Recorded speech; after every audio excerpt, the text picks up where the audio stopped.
భక్త కోటిని ఎంతగానో అలరిస్తోంది భక్తి టీవీ కోటి దీపోత్సవం. దీపోత్సవ ప్రాంగణంలో అనేక అంశాలు భక్తుల్ని విశేషంగా ఆకట్టుకుంటున్నాయి. అక్కడి వివరాలను మా ప్రతినిధులు రోజా ప్రతిభాందిస్తారు.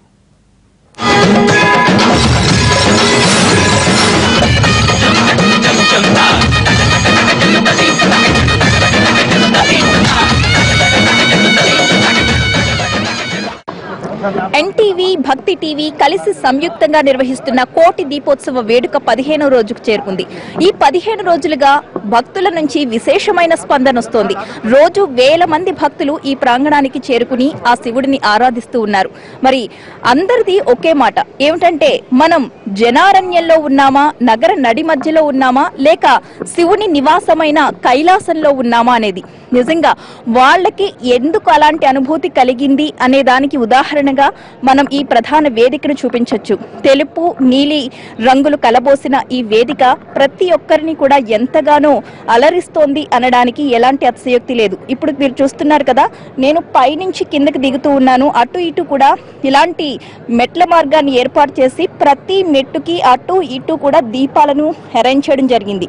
ఒక్క దీపాలు మాత్రమే కాదు, విద్యుత్ దీపాలు, రకరకాల విద్యుత్ దీపాలు, అందులో బ్లూ కలర్ లైట్స్ ఏర్పాటు చేయడం వల్ల నిజంగా హిమాలయాల్లో మంచు కొండల నడుమ ఏ విధమైన వాతావరణం, ఎంత ఆహ్లాదకరంగా ఒక మంచు కురుస్తున్న వాతావరణంలో ఎలా అనిపిస్తుందో మనకి హిమాలయాలు, ఆ రకమైన అనుభూతిని ఇక్కడ కలిగిస్తున్నాయి. దానికి అద్దం పట్టినట్లుగా ఇక్కడ సెట్ చేసిన కొండల్ని, ఎక్కువగా నీలి రంగులో ఉన్న ఈ కొండల్ని మనం చూడొచ్చు. వీటి మీద లైట్ పడేసరికి నిజంగా మనం హిమాలయాల్లోనే ఉన్నామా అన్నంత అనుభూతిని భక్తులకు మిగులుస్తోంది. మొత్తంగా ఇది ఒక ఓపెన్ ఏరియాలో హిమాలయాలు కొండల మధ్యన ఈ సెట్టింగ్ ఏర్పాటు చేసినట్లయితే అక్కడ మనం ఆ శివుడికి నేరుగా దీపారాధన చేస్తే ఎలాంటి అనుభూతి కలుగుతుందో అదే అనుభూతి భక్తులకు ఇక్కడ మిగులుస్తోంది.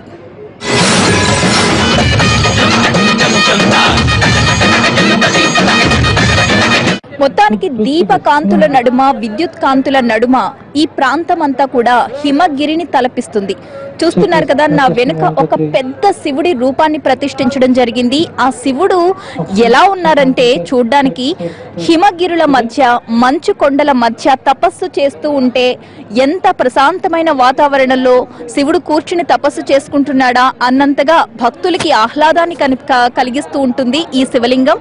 ఇది ఇక్కడ ఉన్న వాళ్ళకు మాత్రమే కాదు, స్టేడియం చివరి వరకు కూడా ఎంతో క్లియర్ గా కనిపిస్తుంది శివుడి రూపం. చూస్తున్నారు కదా ఎంత చక్కగా డిజైన్ చేశారో ఈ శివుడి రూపాన్ని. ప్రత్యక్షంగా అసలు ఆ విగ్రహంలో చూస్తూ ఉంటే ఒక జీవకళ ఉట్టి పడుతోంది మనకి. దీపపు స్టాండ్, ఇలాంటి స్టాండ్స్ ఇక్కడ స్టేడియం మీద ఒక 2-3 ఏర్పాటు చేయడం జరిగింది. ఒక్కొక్క స్టాండ్ లో కూడా 108 దీపాలను అరేంజ్ చేశారు. ప్రతి ఒక్క దాంట్లో కూడా ఎంతో శాస్త్రోక్తంగా లెక్కలు, ప్రతి లెక్కకి కూడా ఒక అర్థం ఉంది. ఇక్కడ స్టేజ్ మీద అలా ఏం పెట్టినా కూడా. సో ప్రస్తుతం మీరు అదే చూస్తూ ఉన్నారు. ఇంకొక వైపు మరి శివుడు ఉన్న చోట నంది కంపల్సరీ ఉండాలి కాబట్టి అక్కడ నంది విగ్రహం కూడా మనకి దర్శనమిస్తూ ఉంది. ఇంకొక గోపురంలో మీరు దాన్ని కూడా చూడొచ్చు. అతి దగ్గర నుంచి కెమెరామెన్ మీకు చూపించే ప్రయత్నం చేస్తున్నారు. ఇవన్నీ స్పెషల్ అట్రాక్షన్స్ అని చెప్పుకోవచ్చు ఈ స్టేడియం మీద. చూస్తున్నారు కదా, నంది విగ్రహం ఎంత అందంగా అలంకరించబడి ఉందో. నిజంగా ఈ విగ్రహాలకు చెక్కిన వాళ్లకు నమస్కారం పెట్టొచ్చు. ఒక రియల్ ఫీల్ ని మనకు కలిగిస్తూ ఉన్నారు. అంత అందంగా ఒక రియాలిటీ ఉట్టిపడుతూ, జీవకళ ఉట్టిపడుతూ ప్రతి ఒక్క దాంట్లో కూడా ఎంతో మనోహరంగా ఇక్కడి రూపాలు చూడ్డానికి సాక్షాత్కరిస్తూ ఉంటాయి.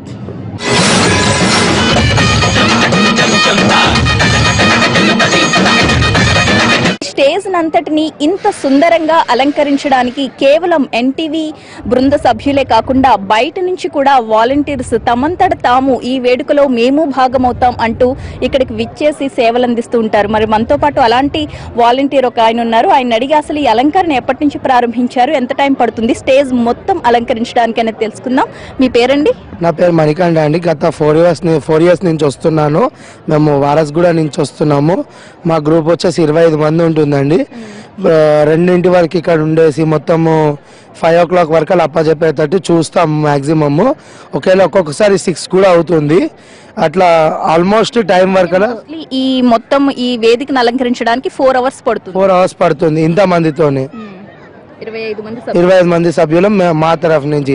మేము 2 గంటలకు వస్తామండి. మళ్ళీ రాత్రి దీపాలు, సప్తాహారతి కార్యక్రమాలు, లింగోద్భవం, మహానీరాజనం అయినాక వెళ్తాము.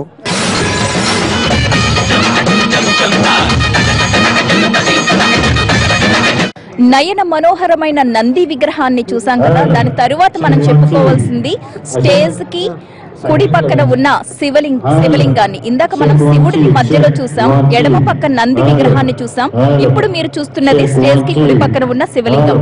ఇక్కడ కూడా ఎంతో అందంగా ముస్తాబు చేశారు ఈ శివలింగాన్ని. ఇందాక నుంచి చెప్పినట్లుగా పూలతో, అందమైన పూలు, క్రోటన్, అలాగే ఆర్కిడ్ ఫ్లవర్స్, చామంతులు అన్నింటితో అందంగా ముస్తాబు చేయడం జరిగింది ఈ మండపం మొత్తం. ఈ మండపం చుట్టూతా కూడా ఇక్కడ దీపాలు వెలిగించే టైంలో దీపాలు పెట్టుకోవడం కోసం ఇక్కడ దీపాలు కూడా కొన్ని అరేంజ్ చేయడం జరిగింది. అలాగే శివుడికి మరి కాసేపట్లో అలంకరణ కోసం పక్కన మనం చూడొచ్చు 5 తలల నాగరాజుని సిద్ధంగా ఉంచారు. దాంతో ఆ శివుడిని అలంకరింప చేస్తారు మరి కాసేపట్లో. మీరు ప్రస్తుతం దగ్గరగా దీన్ని శివలింగాన్ని చూడొచ్చు. ఇలాంటి శివలింగాలు స్టేజ్ మొత్తం మీద చాలా పెద్ద పెద్దవే ఏర్పాటు చేశారు. ఇవన్నీ కూడా ఈ ప్రాంగణానికి ఒక మంచి ఆకర్షణని తీసుకొస్తున్నాయి అనడంలో ఎటువంటి అతిశయోక్తి లేదు. ఇలాంటి శివలింగాలతో పాటు ఇంకా కాలభైరవుడు, 108 శివలింగాలతో ఏర్పాటు చేసిన ఒక అందమైన పాంట్, ఇలాంటి స్పెషల్ అట్రాక్షన్స్ ఎన్నో ఇంకా ఈ స్టేడియంలో ఉన్నాయి.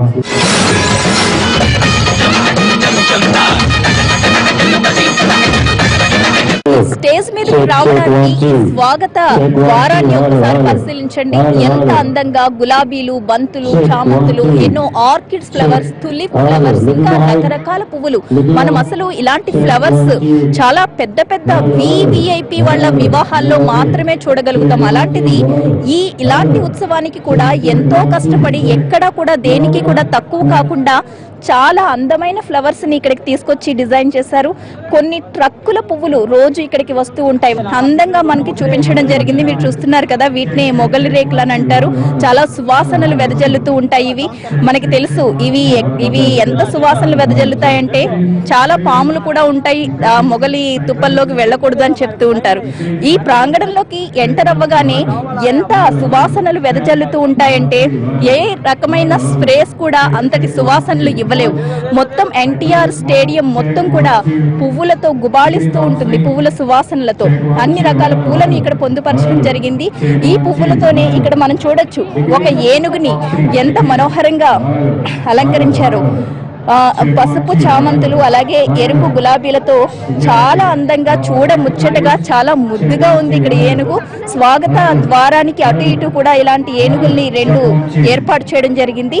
ఈ రోజు ఇక్కడ ఏనుగును అలంకరించారు. అలా రోజుకొకటి అట్రాక్షన్ గా మనకి ఇక్కడ అలంకరిస్తూ ఉంటారు. అలాగే మరొక వైపు మనం శివలింగాన్ని చూడొచ్చు, ఎంత అందంగా ఉందో. మొత్తం లింగం పై భాగం అంతా ఎర్రటి గులాబీలతో డిజైన్ చేశారు. అలాగే కింది భాగం మొత్తం పసుపు రంగుతో డిజైన్ చేయడం జరిగింది. మధ్యలో గులాబీ రేకులన్నింటినీ కూడా విడదీసి చాలా అందంగా ఇక్కడ ముస్తాబు చేయడం జరిగింది. పూజ అయిపోయిన తర్వాత ఈ రేకుల్నే భక్తులందరూ కూడా శివలింగం పైకి వేసి దాన్ని పూజిస్తూ ఉంటారు. మొత్తం మీరు చూడొచ్చు, శివలింగం మొత్తం పువ్వులతో అలంకరించి ఎంతో అందంగా, ఎంత నయన మనోహరంగా ఇక్కడ కనిపిస్తూ ఉందో. ఇలాంటి ఎన్నో అలంకరణలు మనం స్టేజ్ మీద ఇంకా ఇంకా ఇంకా చాలా చూడొచ్చు.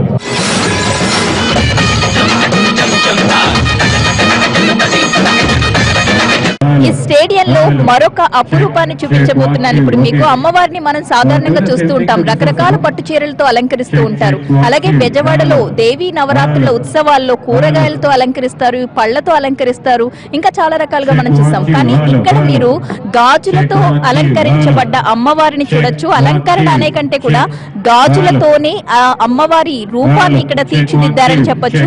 మరి దీన్ని కష్టపడి తయారు చేసిన జ్యోతిర్మయి గారు ప్రస్తుతం మనతో పాటు సిద్ధంగా ఉన్నారు. ఈ ఆవిడతో మాట్లాడి అసలు ఈ ఆలోచన ఎక్కడి నుంచి వచ్చింది అనేది ఆవిడ మాటల్లోనే తెలుసుకుందాం. జ్యోతిర్మయి గారు, మొత్తం ఈ డిజైన్ అసలు ఎలా రూపొందించారు, ఎన్ని గాజులు పట్టాయి అమ్మవారిని ఈ రకంగా మనకి చూపించడానికి? 5516 గాజులమ్మా ఇది. అది ఒక రోజు అనుకున్నాను అలా అమ్మవారు చెయ్యాలని. అది తను నాకు ధైర్యాన్ని ఇచ్చారు, చేశాను. లాస్ట్ ఇయర్ కూడా పెట్టినట్టున్నారు కదా? కూడా చేశానండి. లాస్ట్ ఇయర్ ఇది రెండోసారి, ద్వితీయ విఘ్నం కావద్దని రెండోసారి చేశాను. మళ్ళీ అవకాశం ఇస్తే వచ్చే సంవత్సరం కూడా చేస్తాను. చాలా చక్కగా ఉందండి అమ్మవారు. చూసారు కదా, గాజులతో తయారు చేసిన గాజుల అమ్మవారట. ఆమె పేరు కూడా పెట్టారు దీనికి. ఎంత చక్కగా ఉందంటే చూడ చక్కగా. మరి కాసేపట్లో ఇక్కడంతా కూడా పువ్వులతో అలంకరించి అమ్మవారికి దండలు కూడా వేయడానికి ఇక్కడే సిద్ధం.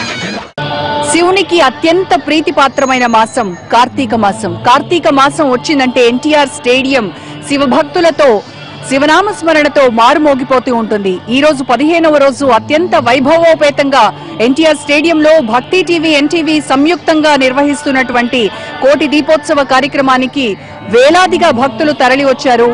ఈ కోటి దీపోత్సవ కార్యక్రమంలో పాల్గొని ఆ శివుడికి ఆయన సేవలో తరించడానికి భక్తులు నలుమూలల నుంచి కూడా తరలి వస్తున్నారు. భక్తుల రాకను దృష్టిలో పెట్టుకుని ఇంకా 2 రోజులే ఉన్నటువంటి ఈ భక్తి టీవీ కోటి దీపోత్సవం కార్యక్రమం ఈ 2 రోజుల్లో మాత్రమే జరగబోతుంది. రేపు ఎల్లుండితో ముగుస్తుంది కాబట్టి భక్తుల రాక కూడా ఎక్కువ అవుతోంది. ఈ రోజు భక్తి టీవీ నిర్వహిస్తున్న కోటి దీపోత్సవ కార్యక్రమంలో ఎన్టీఆర్ స్టేడియంలో 15వ రోజు ప్రత్యేకతగా నాగ ప్రతిమలను శ్రీకాళహస్తి నుంచి తీసుకొచ్చి ఇక్కడ రాహుకేతు పూజ చేస్తున్నారు.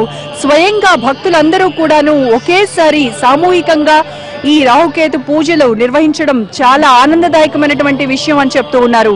తమ జీవితంలో ఎటువంటి సమస్యలు ఉన్నా, జాతక దోషాలు ఉన్నా కూడాను కార్తీక మాసంలో శివునికి ప్రీతిపాత్రమైన ఈ మాసంలో రాహుకేతులో పూజ చేసుకుని ఉన్నటువంటి దోషాలన్నీ కూడా తొలగిపోవాలని భక్తులందరూ ఈ ప్రాంగణానికి వచ్చి రాహుకేతు పూజలో పాలు పంచుకుంటున్నారు. అలాగే ఈ రోజు మరొక ప్రత్యేకత, శ్రీకాళహస్తీశ్వర జ్ఞాన ప్రసూనాంబ కళ్యాణోత్సవం కూడా జరగబోతోంది.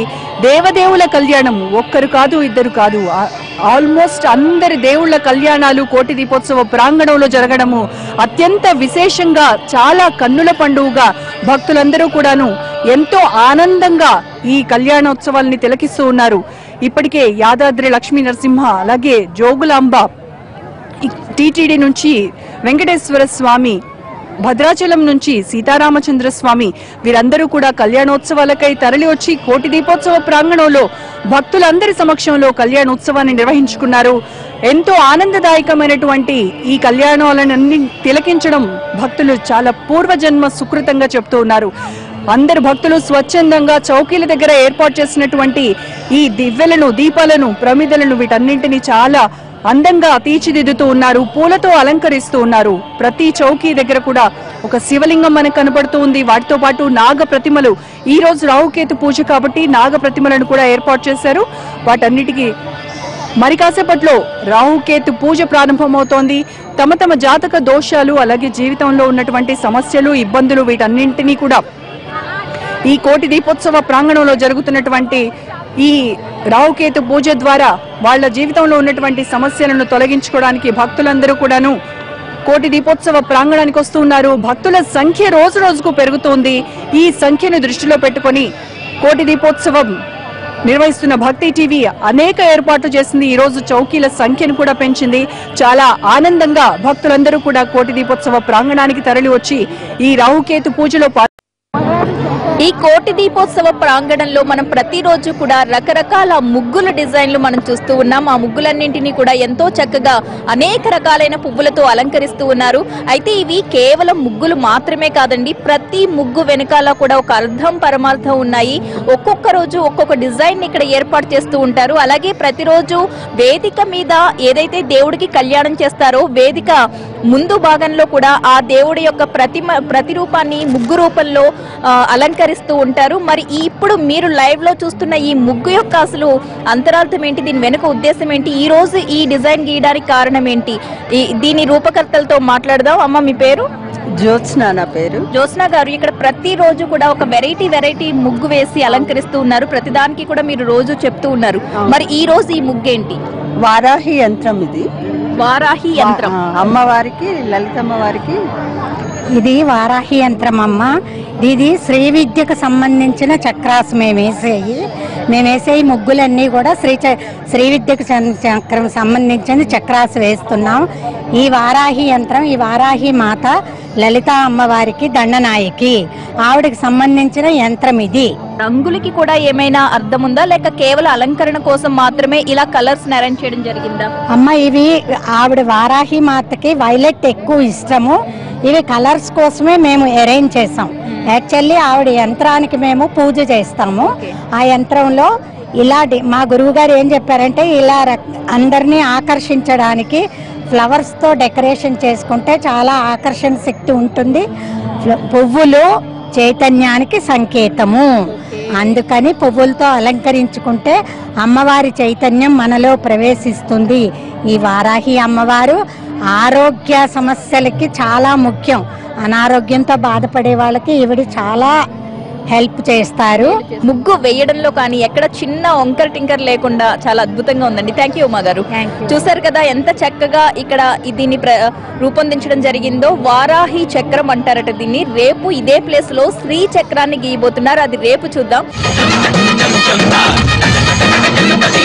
ఇక్కడ మరొక డిజైన్, మనం శివలింగ ఆకృతిని మనం ఇక్కడ ఈ డిజైన్ లో చూడొచ్చు. ప్రతిరోజు కూడా ఇక్కడ ఒక దేవుడి రూపాన్ని పువ్వులతో అలంకరిస్తూ ఉంటారు. ముందు డ్రా చేసుకుని ఆ తర్వాత దాన్ని అందమైన రంగురంగుల పువ్వులతో ఆ దేవుడి ఆకృతిని తీసుకొస్తూ ఉంటారు. మరి ఈ రోజు ఈ శివలింగాన్ని ఇక్కడ వేయడానికి ఏదైనా కారణం ఉందా? ఒకవేళ ఉంటే ఏంటది? ఇక్కడ మనకి డిఫరెంట్ గా కనిపిస్తున్న ఈ శివలింగం ఏ ఊర్లో ఈ విధంగా ఉంటుంది? ఈ విషయాలన్నీ కూడా తెలుసుకుందాం. నమస్తే అండి, మీ పేరు? నమస్కారం, నా పేరు కృష్ణప్రసాద్ అండి. కృష్ణప్రసాద్ గారు, నేను వచ్చినప్పటి నుంచి చూస్తూ ఉన్నా ఈ డ్రా చాలా చక్కగా గీసి మొత్తం అందరికి అడ్వైస్ చేస్తూ ఉన్నారు, ఇలా పెట్టండి అలా పెట్టండి అని చెప్పి. ఏదైనా ఒక ప్రత్యేకమైన రీజన్ ఉందా? చాలా వెరైటీగా ఉంది శివలింగం. ఇది చాలా ప్రత్యేకమైన శివలింగం అండి. యాక్చువల్ గా ఇప్పుడు మనం దక్షిణ కాశీ అంటారు, మన కాళహస్తీశ్వరుణ్ణి దక్షిణ కాశీ అంటారండి. ఇప్పుడు మనకి కాశీ ఎంత ప్రాముఖ్యం కలిగినదో అంతే అదే విధంగా కాళహస్తి కూడా అంతే ప్రత్యేకమైనది. ఇదేమో వాయుర్లింగం అంటారు. మనకున్న పంచభూతాత్మకమైన లింగాల్లో ఇది వాయుర్లింగం అనమాట. ఈ వాయుర్లింగం వల్ల శివుడు మనకి అత్యంత అధికమైన శక్తి కలిగి ఉండి మనకి చక్కటి జ్ఞాన ప్రపత్తిని కలిగించడానికి అవకాశం ఏర్పడుతుంది. కాబట్టి ఈ వాయుర్లింగాన్ని రూపాన్ని ధరించి మనందరికీ అంటే భక్తి కోటికి అందరికీ కూడా మంచి జరగాలని, తన భక్తులకు అందరినీ కూడా ఉద్ధరించాలనే ఉద్దేశంతో కాళహస్తీశ్వరుడుగా ఈ వాయులింగంగా ఉద్భవించారనమాట. వాయులింగం ఏవైతే పంచభూతాత్మకమైన లింగాల్లో ఈ వాయులింగం కూడా ఒకటి అంటున్నారు. దక్షిణ కాశీలో శివలింగం ఈ రకంగా కనిపిస్తుందట. ప్రస్తుతం మీరు దక్షిణ కాశీ శివలింగాన్ని ఇక్కడ ఎన్టీఆర్ ప్రాంగణంలో ఇలా పూల రూపంలో అలంకరించబడిన శివలింగాన్ని, వాయులింగాన్ని మీరు లైవ్ లో చూస్తున్నారు. కోటి దీపోత్సవ ప్రాంగణానికి చేరుకుంటున్నటువంటి భక్తులకు ఎన్నో ప్రత్యేకతలు దర్శనమిస్తూ ఉన్నాయి. ఈ రోజు ఇక్కడ మనం ప్రత్యేకంగా చూడొచ్చు 108 శివలింగాలతో ఒక నీటి కొలను ఏర్పాటు చేయడం జరిగింది. మొత్తం 108 శివలింగాలు భక్తులకు ఇక్కడ దర్శనమిస్తూ ఉన్నాయి. ఒక శివలింగాన్ని ఒక చోట చూస్తేనే ఎంతో భక్తి పారవస్యంతో మునిగి తేలేటువంటి శివభక్తులకి 108 శివలింగాలు ఒకే చోట దర్శనమివ్వడం అనేది వాళ్ళకి ఎంతో ఆనందదాయకమైనటువంటి విషయము. భక్తులందరూ కూడాను చాలా విస్మయానికి గురవుతున్నారు. 108 శివలింగాలను ఒకేసారి దర్శించుకోవడం అంటే మాటలు కాదు అని ఎంతో ఆనందంగా వాళ్ళు తమ ఆనందాన్ని వ్యక్తపరుస్తూ ఉన్నారు. ఇక్కడ మనం 108 శివలింగాలు లోపల చూసినట్టయితే ఒక నీటి కొలనును ఏర్పాటు చేస్తూ ఉన్నారు. ఆ నీటి కొలనులో తామరలు అలాగే దీపాలు కూడా, ఫ్లోటింగ్ దీపాలు, తేలియాడేటువంటి దీపాలకు కూడా ఆస్కారం ఉంది అని చెప్తూ ఉన్నారు. ఇది తయారు చేసినటువంటి నిర్వాహకులు. మొత్తం 9 అడుగుల ఉన్నటువంటి ఒక శివలింగం లోపల ఏర్పాటు చేయబడింది. 9 అడుగుల శివలింగం, దాని పక్కనే మనము శివుని వాహనము, శివునికి ఎంతో ప్రీతి పాత్రమైనటువంటి నందిని కూడా మనం చూడొచ్చు. మొత్తం 108 శివలింగాలతో నీటి కొలను మహా అద్భుతంగా ఇక్కడ కనబడుతూ ఉంది. భక్తులందరూ కూడా ఒకంత ఆశ్చర్యానికి లోనవుతూ ఉన్నారు. చాలా ఆనందంగా, చాలా అద్భుతంగా ఇక్కడ ఉన్నటువంటి ఈ 108 శివలింగాలు కూడాను తమకి ఎంతో ఆనందం కలిగిస్తున్నాయి అని చెప్తూ ఉన్నారు. నీటి కొలను కోసము దాదాపుగా 42,000 లీటర్ల నీటిని ఈ నీటి కొలనులో స్టోర్ చేయడానికి సిద్ధం చేస్తూ ఉన్నారు. ఇక్కడ మనం చూస్తున్నాము ఈ ప్లేస్ లోనే 42,000 లీటర్ల నీటిని ఇక్కడ నింపుతారు. ఆ తర్వాత వాటిలో తామరలు అలాగే తేలియాడేటువంటి దీపాలను కూడా అమర్చబోతున్నారు. ఇక తేలియాడే దీపాలు, శివలింగాల చుట్టూ వెలిగేటువంటి ప్రమిదలు, వీటన్నింటినీ కూడా మరి కాసేపట్లో ఈ అసలు సిసలు అందం ఏంటి, 108 శివలింగాల అందం ఏంటి, ఆ దీపాల వెలుగులో ఆ మహాలింగాన్ని చూడటం అసలు భక్తులకి అంతకంటే ఆనందం ఇంకొకటి లేదు, అంతకంటే మాకు భాగ్యం ఇంకొకటి లేదు అని చెప్తున్నారు. ఆ మహాఘట్టం కోసం ఎదురు చూస్తూ ఉన్నాము అని చెప్తున్నారు. మరి కాసేపట్లో ఈ దీపాలన్నీ కూడా వెలిగితే ఆ కొలనులో వెలిగేటువంటి దీపాలు, ఆ కొలనులో తామరలు, ఆ కొలనులో కొలువైనటువంటి ఆ శివలింగాన్ని చూడడం కోసం ఎక్కడెక్కడి నుంచో కూడా భక్తులు వస్తూ ఉన్నారు ప్రాంగణానికి.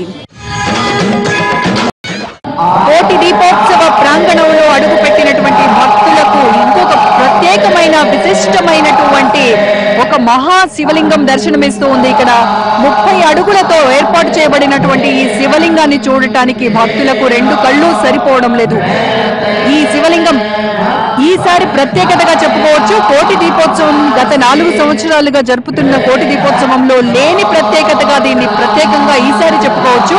30 అడుగుల మహా శివలింగానికి మహా నీరాజనాలు ప్రతిరోజు కూడా భక్తులు సమర్పిస్తూ ఉన్నారు. మనం చూడొచ్చు శివునికి త్రిశూలము అలాగే ఢమరుకంతో ప్రత్యేకంగా ఏర్పాటు చేయబడినటువంటి మహా శివలింగానికి ఇరువైపులా కూడా ఏనుగు దంతాల లాంటి ఫైబర్ తో ఏర్పాటు చేయబడినటువంటి ఏనుగు దంతాలు లాంటివి కూడా మనం చూడొచ్చు. అలాగే 2 నృత్య భంగిమల్లో ఉన్నటువంటి యువతుల విగ్రహాలు మనం చూడొచ్చు. మధ్యలో నటరాజస్వామి కళాధరుడు అయినటువంటి శివలింగానికి నటరాజస్వామి విగ్రహం మనం ముందు చూడొచ్చు. అలాగే ఈ మహా శివలింగానికి ఎడమ వైపున కాలభైరవుని విగ్రహాన్ని మనం చూడొచ్చు. ఎప్పుడైతే పార్వతీదేవికి అవమానం జరుగుతుందో, తన భర్తను అవమానిస్తాడో తన తండ్రి, ఆ రోజు పార్వతీదేవి అగ్ని ప్రవేశం చేస్తోంది. ఆ సందర్భంలో కోపోద్రిక్తుడైనటువంటి శివుడు మహా ఉగ్ర రూపాన్ని దాలుస్తాడు. దాన్నే కాలభైరవ రూపంగా మనం చూడొచ్చు. చేతిలో త్రిశూలంతో అలాగే ఢమరుకము, శంకు వీటన్నింటితో మనకి నృత్యం చేస్తున్నటువంటి కాలభైరవ రూపాన్ని మనము మహాశివలింగానికి ఎడమ వైపున చూడొచ్చు. ఇక కుడి వైపున చూసినట్టయితే మనము సీతారామ లక్ష్మణ ఆంజనేయ విగ్రహాలు మనం చూడొచ్చు. నిన్ననే మనము కోటి దీపోత్సవ ప్రాంగణంలో శ్రీ కోదండరామస్వామి, ఒంటిమిట్ట కోదండరామస్వామి కళ్యాణాన్ని మనం జరుపుకున్నాము. ఆంజనేయుడు, లక్ష్మణ, సీతా సమేత శ్రీరామచంద్రుల వారి విగ్రహాలు శివలింగానికి కుడివైపున మనం దర్శించుకోవచ్చు. ఈరోజు శ్రీకాళహస్తి నుంచి వచ్చినటువంటి నాగ ప్రతిమలకు రాహుకేతు పూజ, అలాగే శ్రీకాళహస్తీశ్వర జ్ఞాన ప్రసూనాంబ కళ్యాణోత్సవం, ఈ రోజు కోటి దీపోత్సవంలో భక్తులందరూ కూడాను పాల్గొనడానికి తరలి వస్తూ ఉన్నారు. ఇక్కడ ఈ మహాశివలింగానికి నృత్య నీరాజనం జరుగుతుంది. జ్యోతి ప్రజ్వలన తర్వాత సప్తహారతులకు ముందు ఇక్కడ మహా నీరాజనం సమర్పిస్తారు భక్తులు. నృత్య నీరాజనంలో చాలా మంది చిన్నారులు, పెద్దలు పాలు పంచుకుంటారు. మరి టీవీ సెట్ల ముందు చూస్తే ఉంటేనే మీరు ఎంతో పులకిస్తూ ఉండుంటారు. అలాంటిది లైవ్ లో ప్రత్యక్షంగా కోటి దీపోత్సవ ప్రాంగణానికి విచ్చేసి ఈ ప్రత్యేకతలన్నీ చూస్తూ అలాగే కళ్యాణాల్ని తిలకిస్తూ ఆ మహాశివుని సేవలో తరిస్తే ప్రత్యక్షంగా ఇంకెంత అనుభూతి పొందుతారో మాటల్లో చెప్పలేనటువంటిది. మరి ఇంకెందుకు ఆలస్యం, రండి, తరలి రండి. ఎన్టీఆర్ స్టేడియంలో జరుగుతున్న భక్తి టీవీ కోటి దీపోత్సవ కార్యక్రమానికి తరలి వచ్చి మీరు కూడా ఆ శివుని కృపకు పాత్రులు కండి. ఎన్టీఆర్ స్టేడియం నుంచి రోజా.